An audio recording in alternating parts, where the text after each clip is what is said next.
salaamaaleykum mbokki téléspectateur Chronique TV ñoo ngi leen di dalal seen émission bi di 3 questions A tey 3 questions A amoon mbégte dalal ki nga xam ne moom mooy monsieur Ababacar Diop président de l'organisation Jonction ñu fas yéene waxtaane li nga xam ne moom mooy wàllu cybercriminalité monsieur Diop bonjour. Bonjour. monsieur Diop est-ce que mën nga présenter li nga xam ne moom moo nekk organisation bi di Jonction. waaw tout d'abord maa ngi nuyu seeni téléspectateurs yi man maa ngi tudd Ababacar Diop juriste la maanaam mbirum droit la jàng maay président organisation bu ñuy wax Jonction. Jonction mu ngi yëngatu ci question wu droit de l'homme ak principalement ci affaire droit numérique et droit numérique nañu ñu ngi ciy liggéey ci lépp luy données protection des données personnelles lépp luy cybercriminalité et cybersécurité ñu ngi liggéey aussi ci liberté d'expression sur internet donc lépp daal luy laal li ñuy wax droit numérique droit bu jëm ci internet lu koy encadré ci la ñuy liggéey ñu ngi ciy liggéey fii ci Sénégal ak Afrique de l'Ouest mais aussi ñu ngi am ay partenaires yu nekk un peu partout dans le monde ay Londres ay Ouganda Afrique du Sud ñuy jokkalante ak ñoom ci lépp luy wax ci question droit numérique voilà un peu loolu moom mooy Jonction ak ay liggéeyam. monsieur Diop est-ce que mën nga ñëw ci li nga xam ne moom moo nekk cybercriminalité nga ñëw ci de manière générale lan mooy cybercriminalité d'abord. waaw cybercriminalité mooy lépp lu ñuy def comme caay-caay ci internet ci lépp lu ñuy wax ci tubaab technologie de l'information et de la communication muy internet muy informatique bi muy téléphone yi lépp lu ñu ciy def comme caay-caay loolu la ñuy tuddee cybercriminalité maanaam par exemple nit mun na utiliser téléphone am fexe ba wax ak kenn ba jël ci moom xaalis ba nga xam ne bi lewul loolu tamit la ñuy wax ay escroqueries tu vois à partir de téléphone mun nga à partir de de internet détourner ay mineurs yooyu tamit ay yooyu yëpp ay xeetu cybercriminalité la yoo xam ne commencé na feeñ ci sunu réew bu yàgg-yàgg ak détournement yi am tu vois ci internet maanaam daal délit yu ñuy commettre ci internet loolu la ñuy wax cybercriminalité. waaw maanaam bu ñu la déggee nga ne cybercriminalité mooy délit yi nga xam ne moom la ñuy utiliser internet di faral di jànkonteel. léegi est-ce que Sénégal am na benn loi boo xam ne moom mooy protéger ñi nga xam ne dañuy utiliser internet. waaw bëri na ay loi du benn loi rek bëri na ay loi yu nga xam ne ñoom mooy protéger ñuy utiliser internet. te loi yu ci bëri ñu ngi ko def à partir de 2008 ñu ngi am benn loi sur la protection des données personnelles nga xam ne moom mooy protéger lépp luy données personnelles am na benn loi bu nga xam ne bi c'est sur la cybercriminalité donc bépp caay-caay bu ñu def ci internet loi boobu moom moo koy régler am na ay loi sur cryptologie am na loi sur commerce électronique bi nga xam ne bii lépp lu nga xam ne li ay commerce la yu ñuy def ci à partir d'internet moom moo koy gérer donc daal bëri na ay lois yoo xam ne yi Sénégal jël na ko depuis 2008 yoo xam ne mooy protéger képp kuy utiliser internet ci Sénégal. mais est-ce que loi yooyu ñi nga xam ne ñoom ñooy faral di utiliser li nga xam ne moom mooy internet ndax xam nañ ne loi yooyu am na. waaw xam nga en matière de loi. c'est pas évident que nga xam loi yëpp parce que loi yi bon bëri na lool ay junni loi la mais lu ci am importance mooy loi bi existé na te ci droit dañuy wax ne que munoo wax ne que xaw ma loi bi moo tax ma def lii munoo ñëw ci kanamu juge bi ne xaw ma loi bi moo tax ma def lii non moom la ñuy wax ci tubaab nul n'est censé ignorer la loi moo tax ñu génnee principe de droit boobu même boo xamul loi bi. te loi bi existé na rek dañuy jàpp ne xam nga ko. mais yéen en tant que Jonction lan ngeen ci am lu ngeen ciy def pour def ba nit ñi xam de telle sorte que loi yooyu existé na pour ñu ciy bàyyi xel di bañ di dugg ci yenn yi. waaw ñun luñ ci mën a def moom mooy sensibiliser nit ñi et lu ci ëpp def nañ ci ay activités yu bëri de sensibilisation yoo xam ne pour wan nit ñi ne que loi yi existé na te boo defee tel ci jéeya lii mooy dal sa kaw donc activités yooyu def nañ ci lu bëree bëri mais comme ñun organisation leen te suñuy moyens yenn saa yi day limité sensibilisation boobu tamit day am limite mais lu ci am solo ci loolu du xam loi bi sax quoi mais que loi bi existait déjà tant que loi bi existé na rek lu ci bëri ci problème yi réglé wu na c'est pas important que nit ki xam loi yëpp parce que nit moom xam na lu yenu maanaa ak lu yenuwul maanaa. est-ce que mën nga ñëw ci ñi nga xam ne ñoom ñooy utiliser internet maanaam yan risque ak yan jafe-jafe la ñuy jànkoonteel moom la ñu mën a jànkoonteel. waaw risques yi moom bëri na risques yi bëri na déjà ci données personnelles yi boo ko jëlee par exemple da ngay gis ne que lii di sa tur lii di sa image lii di sa numéro téléphone lii di sa numéro véhicule yooyu yëpp ay données personnelles la te nit mun na ko utiliser pour def ci ay jéye damay joxe benn exemple rek sa téléphone nii mun nga di dox nii ci mbedd bi kenn ñëw ne la bon dama am problème bu urgent dama aw ma crédit dama bëgg a woote est-ce que mënoo ma abal sa téléphone ma woote xam nga jox ko sa téléphone mu composé benn numéro woote fekk moom kooku saaga na ko wala escroqué na ko et cetera delluwaat la sa téléphone dem yoonam bu boobaa ku nu escroqué kii wala ku nu tooñ kii te ñu téléphoné woon ko bu demee police wala gendarmerie sa numéro lay joxe sa numéro boobu la ñuy dem recherche ji bu boobaa yoo la ñuy ñëw arrêté si xam nga ne yow yaa def jéye boobu mais yow doo mën a prouver ne du yow parce que sa téléphone la sa numéro la yow xamatuloo nit kooku donc loolu ay risque la moo tax yenn saa yi ñuy wax ni ñuy jéem a def ndànk xool daal ku ñuy abal seen i téléphone parce que yu ci bëri da ngay gis ne que day am ay délits yoo xam ne yi noonu lay demee su fekkee yow tu te retrouves entre les mains de la justice doo xam lan moo la fa yóbbu parce que yow doo mën a prouver ne du yow parce que téléphone la sa numéro la et puis dañuy retracer fan la woote bi jógee ban lieu la jógee tu vois et bu ñu xoolee effectivement jour boobu heure boobu yaa ngi woon ci lieu boobu donc dañuy jàpp ne dans le principe dañuy jàpp ne yow la jusqu'à preuve du contraire mais pour nga prouver affaire boobu dafay difficile. dégg nañ la sànq itam sànq ci say biir wax dégg nañ ci ngay wax ñi nga xam ne moom mooy waa CDP mooy ñi yor wàllum protection données personnelles est-ce que mën nga ñëwaat ci structure boobu di CDP ak est-ce que ñi nga xam ne ñoom ñooy askan wi ñoo ngi ciy gis seen bopp. waaw CDP bon mënuma toog fii di waxal waa CDP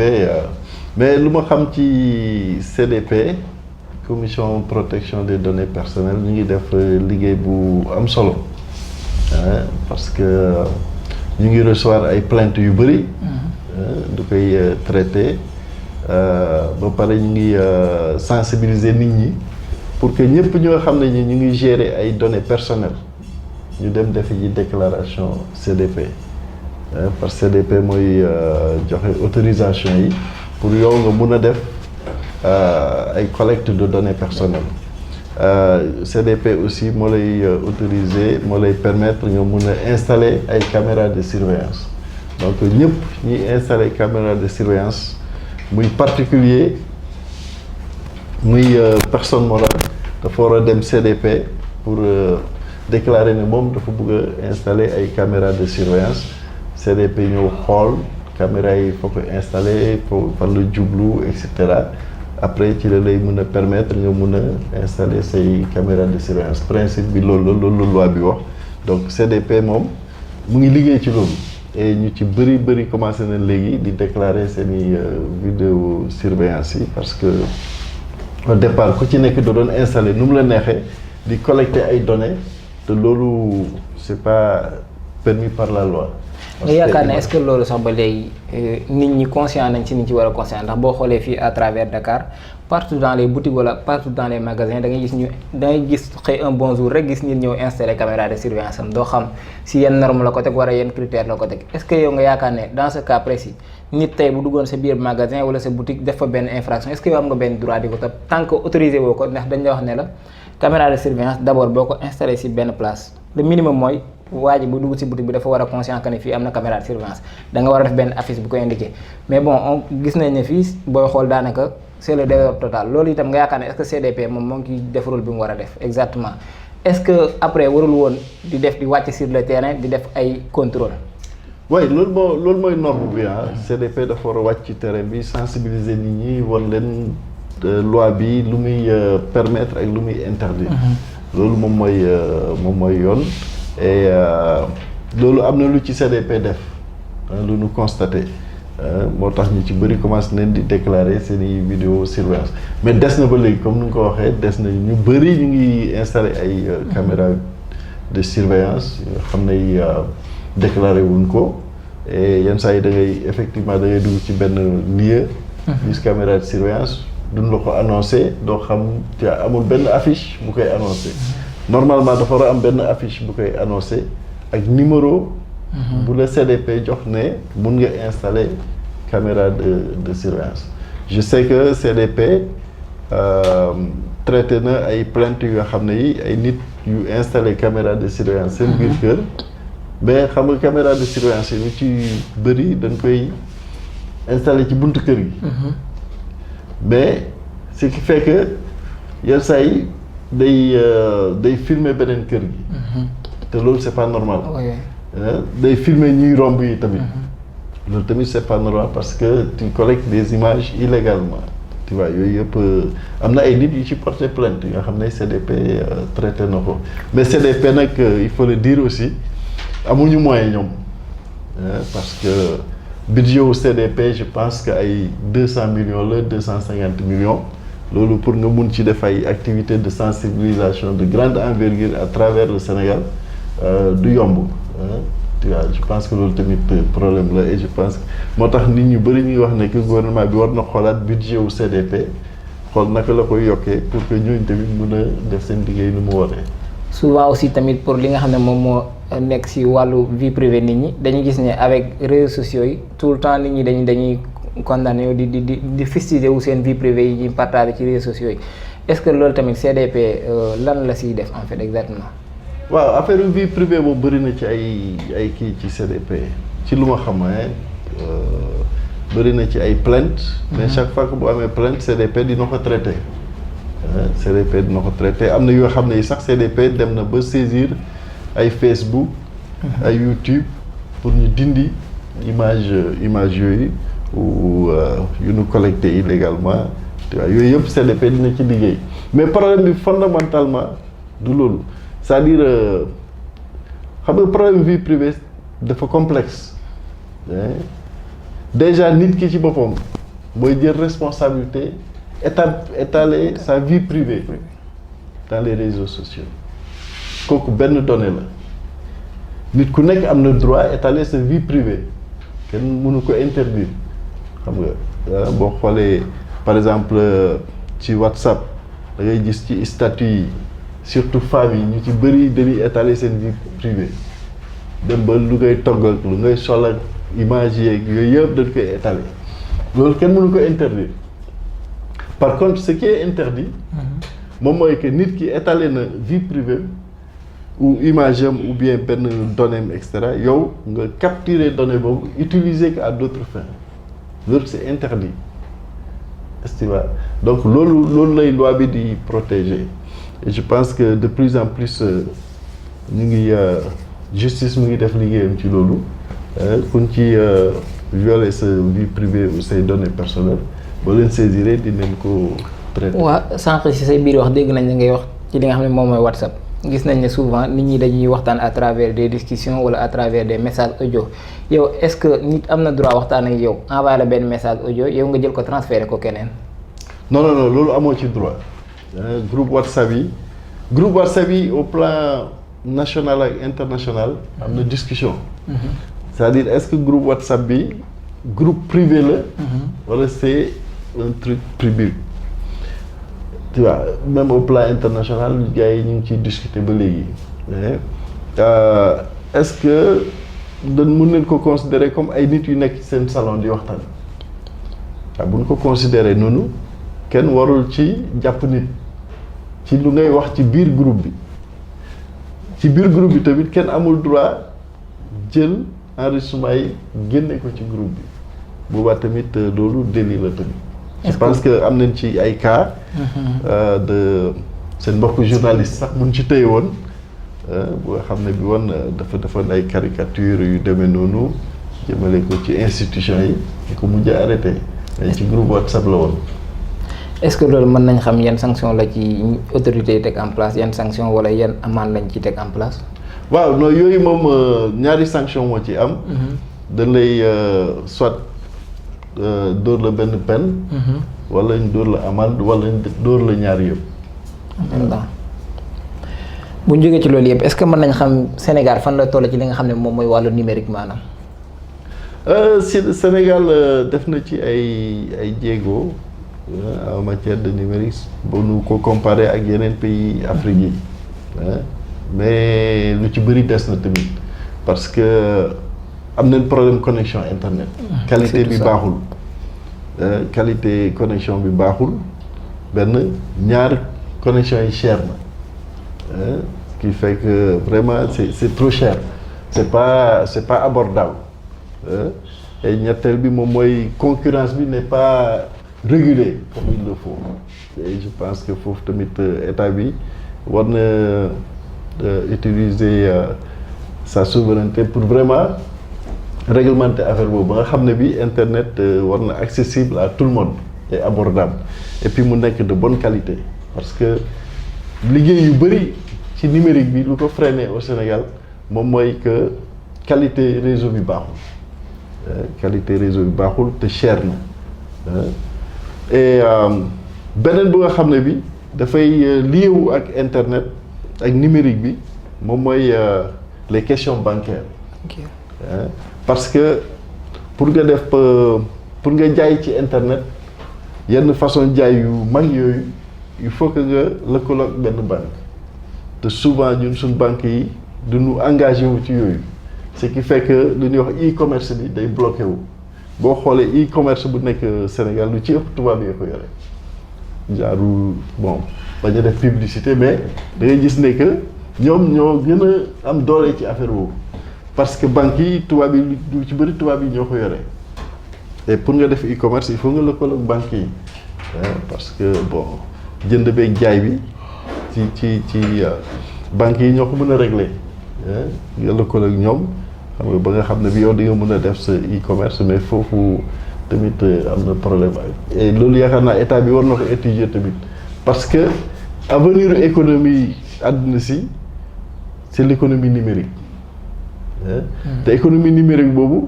pour ñu mën ko def il faut ñu am benn assise financière et lëkkaloo ak banques yi et loolu buñ ci jàppalewul jeunes yi du dem